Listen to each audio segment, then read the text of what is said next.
Last তিনটা ম্যাচের captaincy অসাধারণ ক্যাপ্টেন্সি করছে। আমরা রাজনৈতিক সাকিব আল হাসানকে চাই না, আমরা ক্রিকেটার সাকিব আল হাসানকে মাঠে চাই।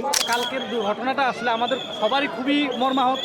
প্রথম ম্যাচটা দেখেই অনুপ্রাণিত হইলাম দ্বিতীয় ম্যাচটা দেখার জন্য, এই জন্যই আশা। খুব ভালো লাগতেছে। এক ম্যাচ হাতে রেখে বাংলাদেশ সিরিজ জিতবে। ইনশাল্লাহ দোয়া করতেছি যেন এক ম্যাচ হাতে কার রেখে। থেকে আসলে ভালো পারফরমেন্স দেখতে চাচ্ছি?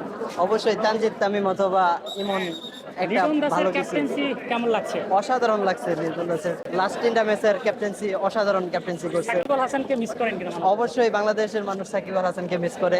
হ্যাঁ, যদি সাকিব আল হাসানের যোগ্যতা থাকে খেলার, তবে আমি মনে করি তাকে দেশে এনে খেলানো উচিত।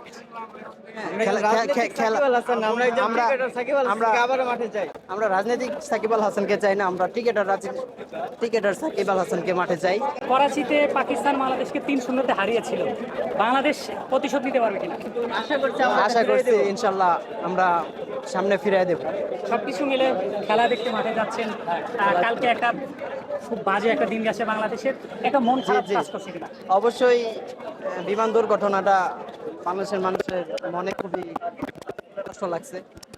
তো তাদের জন্য অবশ্যই আমরা দোয়া করি, আল্লাহ যেন ওদেরকে জান্নাতের উত্তম মাকাম দান করে। বাংলাদেশের পঞ্চপঞ্চকে মিস করছেন কি? অবশ্যই খুব মিস করছি, কারণ তারা অতীতের খেলোয়াড়, তাদেরকে দেখে আমরা খেলা শিখেছি এবং তাদেরকে দেখেই খেলার অনুপ্রেরণা। তো তাদেরকে খুব মিস করি, তবে এখন যারা আছে বর্তমানে তারাও খুব ভালো খেলবে এবং সে আশাবাদী। আজকের ম্যাচে কালকে যে গতকালকে যে ঘটনাটা ঘটেছে ওইটা কোনো প্রভাব বা ইফেক্ট করবে কিনা? অবশ্যই একটু ইফেক্ট পড়বে, যেহেতু আসলে মন খারাপ। আমি আসলে টিকিট কেটেছিলাম, অনেক আগেই টিকিট কেটেছিলাম, এই জন্য আসলে খেলা দেখতে আসা। কালকের দুর্ঘটনাটা আসলে আমাদের সবারই খুবই মর্মাহত, আমরা খুবই দুঃখিত এবং এটার জন্য খুবই সমবেদনা জানাই। তবে ইনশাল্লাহ সব কিছু শেষে আমরা ইনশাল্লাহ অবশ্যই দোয়া করি তাদের জন্য, আর আজকের ম্যাচের জন্য দোয়া করি।